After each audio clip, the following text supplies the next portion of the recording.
রাজ্য জুড়ে অস্বাভাবিকভাবে বৃদ্ধি পেয়েছে চোরের দৌরাত্ম্য। মন্দির, মসজিদ, শিক্ষা প্রতিষ্ঠান কিছুই রেহাই পাচ্ছে না চোরের দলের হাত থেকে। এবার সাব্রুমের দেবালয়ে থাবা বসিয়েছে চোরের দল। এই ঘটনাকে কেন্দ্র করে দেখা দিয়েছে চাঞ্চল্য। ঘটনার তদন্তে নেমেছে সাব্রুম থানার পুলিশ। এই বিষয়ে আমরা বিস্তারিত জানবো আমাদের সাব্রুমের প্রতিনিধি বিজন চক্রবর্তীর কাছ থেকে। বিজন, কিছুদিন পূর্বে কিন্তু আমরা দেখেছি যে সাব্রুমের একটি মন্দিরে চুরির ঘটনা সংঘটিত হয়েছে এবং ঠিক আবার কিন্তু সেই ঘটনারই পুনরাবৃত্তি হয়েছে, যে চুরির মতো ঘটনা সংঘটিত করেছে চোরের দল এবং মন্দির, মসজিদ কিছুই কিন্তু রেহাই পাচ্ছে না মানে চোরের হাত থেকে। এবং সাব্রুমে দুবার এই এক ঘটনার রেশ কাটতে না কাটতেই আরেকটি চুরির ঘটনা ঘটেছে। কি বলবে এই বিষয়ে? কোথাও কি প্রশাসনের কোনো জায়গায় খামতি রয়েছে কিনা? দেখুন, সবচেয়ে বড় বিষয় যেটা, সাব্রুমে শুধু দেবালয় নয়, প্রত্যেকটা দিন কোথাও না কোথাও সাব্রুম মহকুমাতে বিভিন্ন কিছু চুরি হচ্ছে। এর পেছনে বিশেষ করে জড়িত রয়েছে কিছু নেশাখোর যুবক। যতগুলো চুরি হয়েছে এর মধ্যে সবগুলোতেই সেম ঘটনাই আসছে যে যারা নেশার সঙ্গে যুক্ত, বিভিন্ন নেশার সঙ্গে যুক্ত, ড্রাগস থেকে শুরু করে বিভিন্ন নেশা, ওরাই এই চুরির ঘটনার সঙ্গে যুক্ত থাকে। তো বিগত এক মাসও এখনো কাটেনি যেখানে সাব্রুমের, যেটা একদম শতবর্ষ প্রাচীন সাব্রুমের দত্তেশ্বরী কালী মন্দির ছিল, সেখানে প্রচুর স্বর্ণালংকার চুরি হয়ে যায়, নগদ অর্থ সহ।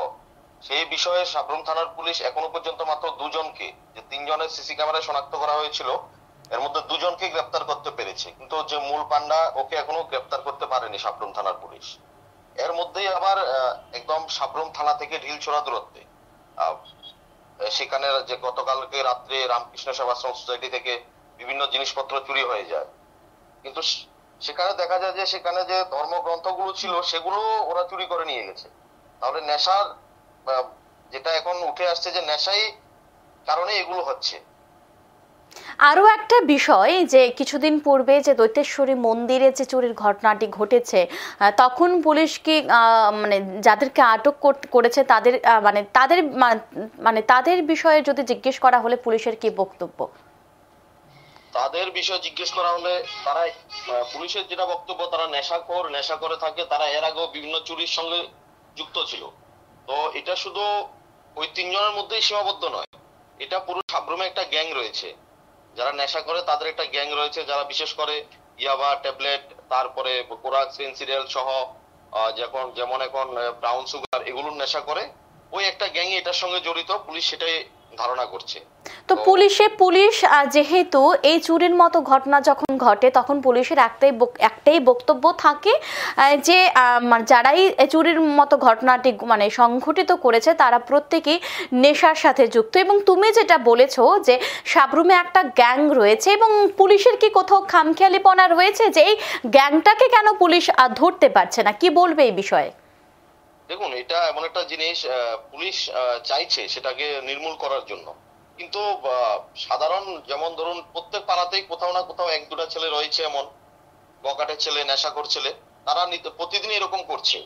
তো যতদিন না পর্যন্ত, সেটা পুলিশের বক্তব্য, যতদিন না পর্যন্ত এলাকার লোকজন সঠিকভাবে তাদের পুলিশের হাতে তুলে দেবে না, ততদিন পর্যন্ত সেটা সম্ভব হবে না পুলিশের দ্বারা। কারণ যে নেশা ওরা করে সেগুলো সচরাচর তাদের কাছ থেকে পাওয়াই যায় না, আর যেটা পাওয়া যায় সেটা সামান্য মাত্র। সেটা দিয়ে যদি কোনো রকম ভাবে তাদেরকে আটক করা হয়, পরদিন কোর্টে দেওয়া হয়, কোর্ট থেকে ওই বিকাল বেলায় তাদেরকে আবার বেল হয়ে যায়। কালকের ঘটনার সাথে যারা জড়িত থাকতে পারে বা তাদেরকে কিছু শনাক্ত করতে পেরেছে কিনা পুলিশ? এখনো পর্যন্ত পুলিশ কাউকে শনাক্ত করতে পারেনি, তবে পুলিশের সঙ্গে কথা বলে যেটা জানা গেছে, ওনারা চেষ্টা করছেন এই চুরির সঙ্গে কারা, কোন গ্যাং বা কারা যুক্ত রয়েছে এটা তদন্ত করছে। অসংখ্য ধন্যবাদ বিজন সঙ্গে থাকার জন্য।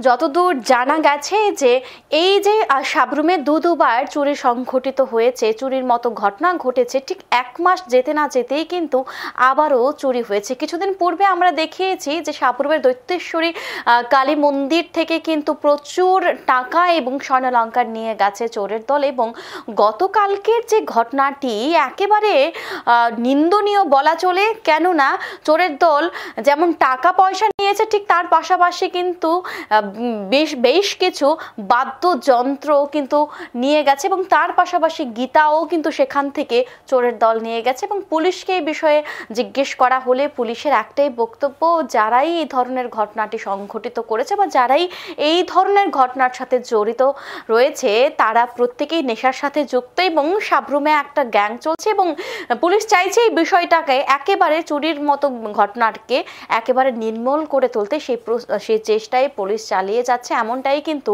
আমরা জানতে পেরেছি বিস্তারিতভাবে। তবে আমাদের আরও একটা ছোট্ট প্রতিবেদন রয়েছে এই বিষয়ে, সেটাও দেখে নেব। রাজ্য জুড়ে চোরের উপদ্রবে অতিষ্ঠ সাধারণ মানুষ। মন্দির, মসজিদ, বাড়িঘর, দোকানপাট কিছুই রক্ষা পাচ্ছে না চোরের হাত থেকে। সুযোগ পেলেই হাত সাফাই করছে চোরেরা। সাবরুমে একের পর এক দেবালয়ে চুরির ঘটনাকে কেন্দ্র করে সাবরুম মহকুমায় চাঞ্চল্য দেখা দিয়েছে। কিছুদিন পূর্বে সাবরুমের এক মন্দিরে থাবা বসায় চোরের দল। সেই ঘটনার রেশ কাটতে না কাটতে এইবার চোরের দল থাবা বসালো সাবরুমের রামকৃষ্ণ সেবাশ্রমে। বৃহস্পতিবার রাতে চোরেরা রামকৃষ্ণ সেবাশ্রমে হানা দিয়ে নিয়ে যায় হারমোনিয়াম সহ বেশ কিছু বাদ্যযন্ত্র। শুক্রবার সকালে এলাকার লোকজন রামকৃষ্ণ সেবাশ্রমে পুজো দিতে গিয়ে ঘটনা প্রত্যক্ষ করে। ঘটনার খবর পেয়ে ছড়িয়ে পড়ে এলাকায় চাঞ্চল্য। এলাকার এক ব্যক্তি জানান, শুক্রবার সকালে এলাকার যুবকরা মন্দিরে পুজো করতে গিয়ে চুরির ঘটনা প্রত্যক্ষ করে। তারপর পুলিশকে খবর দেওয়া হয়। সাবরুম থানার পুলিশ ঘটনাস্থলে গিয়ে ঘটনার তদন্ত শুরু করেছে। তিনি আরও জানান, এইভাবে দেবালয়ে চুরির ঘটনা কোনোভাবেই কাম্য নয়।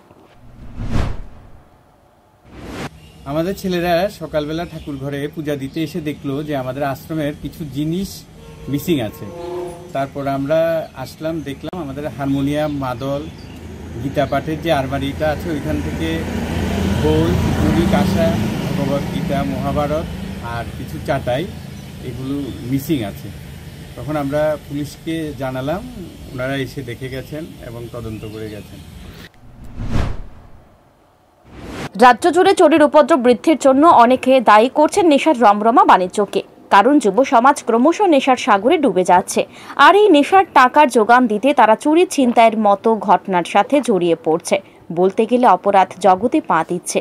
অভিজ্ঞ মহলের মতে চুরির ঘটনা বন্ধ করতে হলে পুলিশকে কঠোর মনোভাব নিয়ে নেশার রমরমা বাণিজ্য বন্ধ করতে হবে।